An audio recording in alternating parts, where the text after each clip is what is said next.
મિત્રો, તહેલકા ન્યૂઝમાં હું ગૌરી પારેખ આપનું સ્વાગત કરું છું। વલસાડ જિલ્લાના ઉમરગામ પાલિકા વિસ્તારના રળિયામણા દરિયા કિનારે પર્યાવરણ ધરતી બચાવો અભિયાન સાથે એક વિશાળ જનજાગૃતિ કાર્યક્રમનું આયોજન કરવામાં આવ્યું હતું, જેમાં મોટી સંખ્યામાં લોકોએ ભાગ લીધો હતો। વલસાડ જિલ્લાના ઉમરગામ પાલિકા વિસ્તારના રળિયામણા દરિયા કિનારે પર્યાવરણ ધરતી બચાવો અભિયાન સાથે વિશાળ કાર્યક્રમનું આયોજન કરવામાં આવ્યું હતું, જેમાં શાળાના બાળકો સહિત લોકોએ સેવ અર્થ માટે ચિત્રકામ એન્ડ રાઇટિંગ સ્પર્ધામાં એમના વિચારોને કંડાર્યા હતા। મી એન્ડ મી ગ્રુપ ગયા 30 વર્ષોથી પ્લાસ્ટિક થેલીઓ, પ્લાસ્ટિક વેસ્ટને લઈને આવા કાર્યક્રમોનું આયોજન કરતું આવ્યું છે। આવનારા તમામને એક કાપડની થેલી અને એક વૃક્ષ આપવામાં આવે છે। આ કાર્યક્રમમાં શાળાના બાળકોએ પર્યાવરણ બચાવવા નાટકો અને ગીતો રજૂ કર્યા હતા।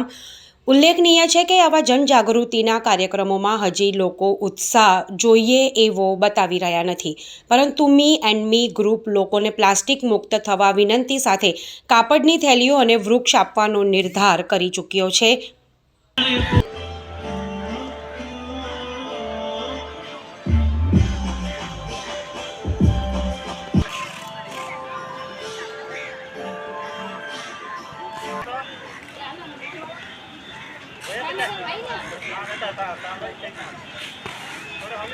अंकुश सोलोड़ा अंकुश है यहाँ पर चलो चालू कर रखो है अंकित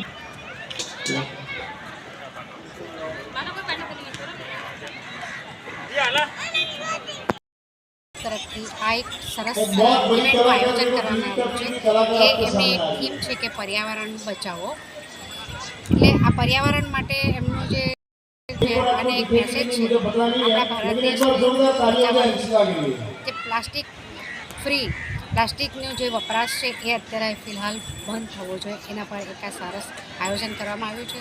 તો હરેક જનતાને એક નમ્ર વિનંતી છે કે અમને આ માટે સહકાર આપે। मेरा नाम है वृशाली मेहता, इनका नाम है स्मिता कापड़ी मैम। हम सब एक ही टीम के मेंबर्स हैं। उनका नाम है, ग्रुप का नाम है मी एंड मी ग्रुप।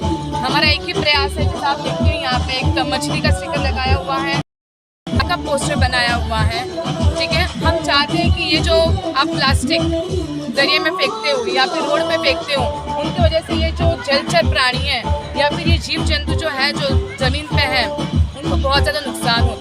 कृपया करके प्लास्टिक का वापर ना करें, प्लास्टिक मुक्त पर्यावरण करने का सोचें, देश को आगे बढ़ाएं, प्लास्टिक मुक्त करके और हमारे साथ जुड़ने की नम्र विनती आपको।